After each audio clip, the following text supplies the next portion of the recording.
I'm Brother Steve. Welcome to another great Brother Steve Skype interview. You know what? It's Brother Steve Skype time interviews. Why? Because we interview you on Skype, toll free, 888-998-4677.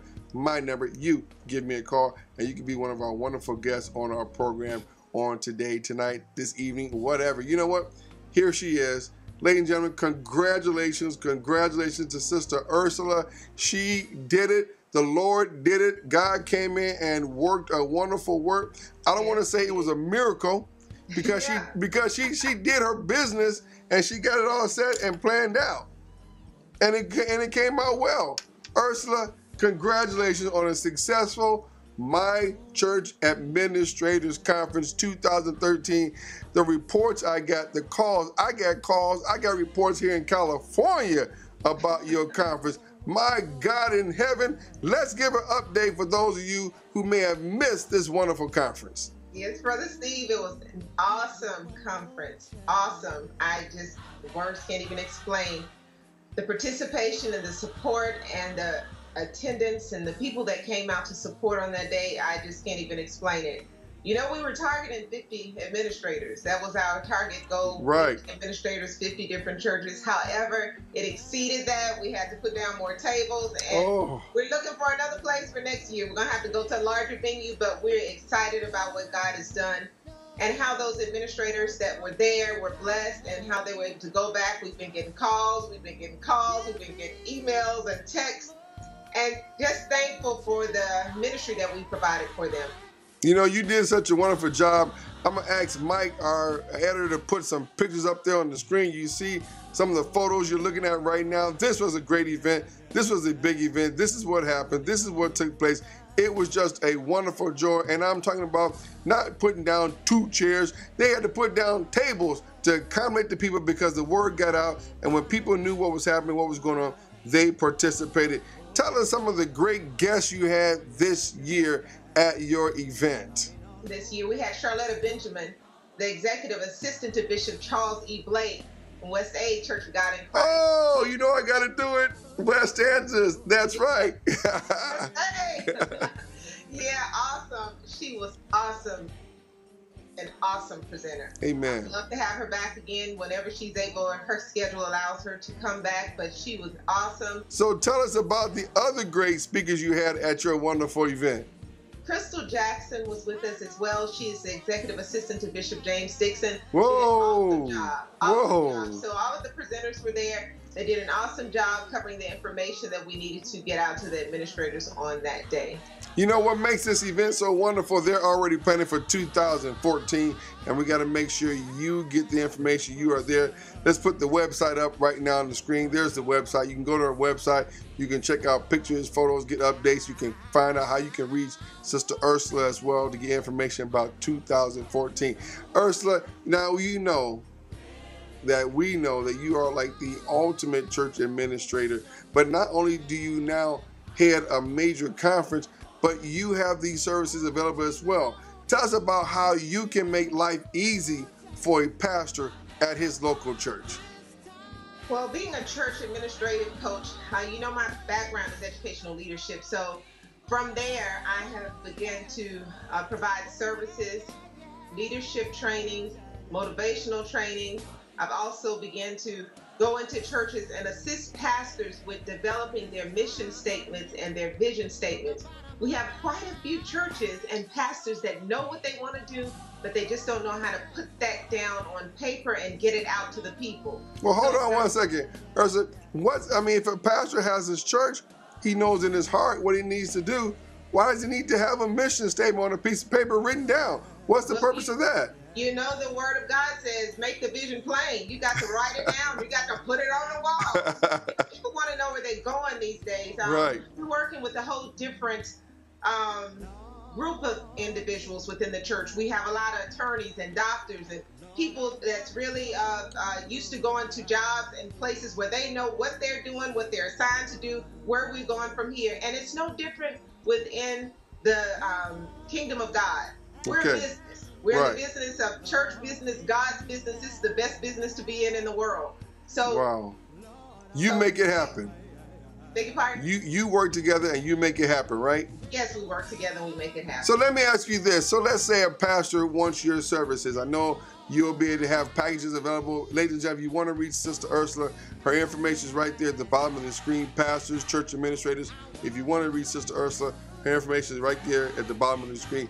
Let's say a pastor wants you to come in. Do you come in for like a weekend, or do you do like 3 days, or do you do a week, or do you do it online, back and forth, and then come in and be hands-on? Or how does that pretty much work when they have you come in and kind of help? So do you work with the pastor's current church administrator to help them build? Or what services can you offer, again, a local pastor to help this church build? Well, it just really depends on the pastor. I've had churches, for example, I have one that I'm going to on next month. That pastor is in the process of revamping his administrative team, his leadership. He's moving people around. And really right now, he doesn't want to be the one to come in and implement that and to move the people around. He has the job descriptions, he has his organizational chart, he has his mission statement, vision statement, but I'm going in there to that point just to implement his plan for him. But then I may have another individual that needs me to start from writing the mission statement, the vision statement. But it all begins with consulting with that pastor, because every church is at a different level. Every church is at a different point. So it just really depends on the pastor and where they want to start. And we go in from there, implement the program the pastor wants me to implement, whether it be job descriptions, organizational charts, setting up the structure of the church, the mission statement, or the vision statement. And then I also provide that leadership training to implement what that new vision or mission statement or whatever it is that the pastor wants me to implement. So it's on a church-to-church, church-by-church basis. So basically what you're telling me in a nutshell, I'm hearing it. I want to make sure we're clear so that our viewers out there understand what you really offer. So basically your gift is to be able to go into a church, not take the current staff, get rid of people, fire people, but you take the current staff, assess their gifts that's within them, and you figure out where they're more stronger at so they can be more effective for the ministry. And you help with their job descriptions so you can say, you know what, you may not be good at accounting since you didn't pass math in high school and college 4 times. Want to say that. Right. But you know, you may say, but you are great in scheduling. You're great in follow-ups. You're great in calls. So basically, you can come into any church staff, assess the situation, write a job description. That way, it's in writing, it's on paper, and it makes them more legal. Am I correct? Yes. Most pastors already know who fits what profile and what position in their church. They know because they have studied those people that they're working with, their sheep. You know, they're the shepherds, so they know their people. So they have them in the position, but the challenge is sometimes we have those people, they're loyal, they're committed, they're there, but they may not have the tools that they need to be able to implement what it is the pastor wants them to do. So I come in to assist them, to teach them, to put those things in place, and then from there they can go on. But it's just setting up that foundational setting for them.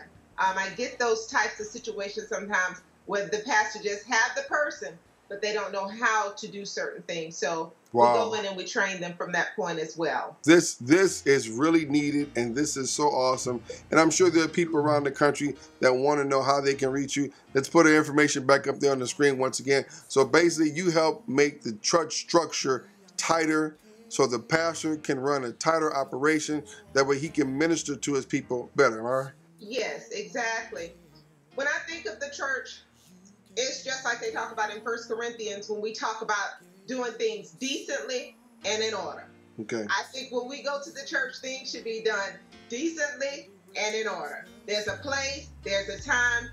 When we all know what we're supposed to be doing, then everything can run smoother. When the pastor has the key team people around him, he can do his job, which is pastor. And all of the other things that need to be done in the church can be carried on by those people he's assigned them to.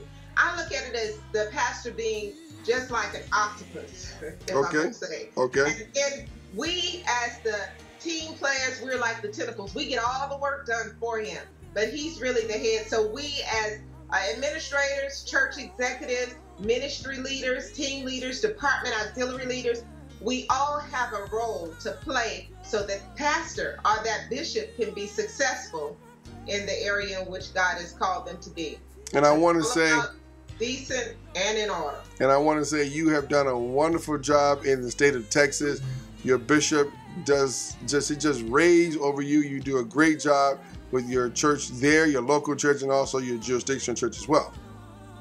Well, we're pressing on, and we continue to do the work of God.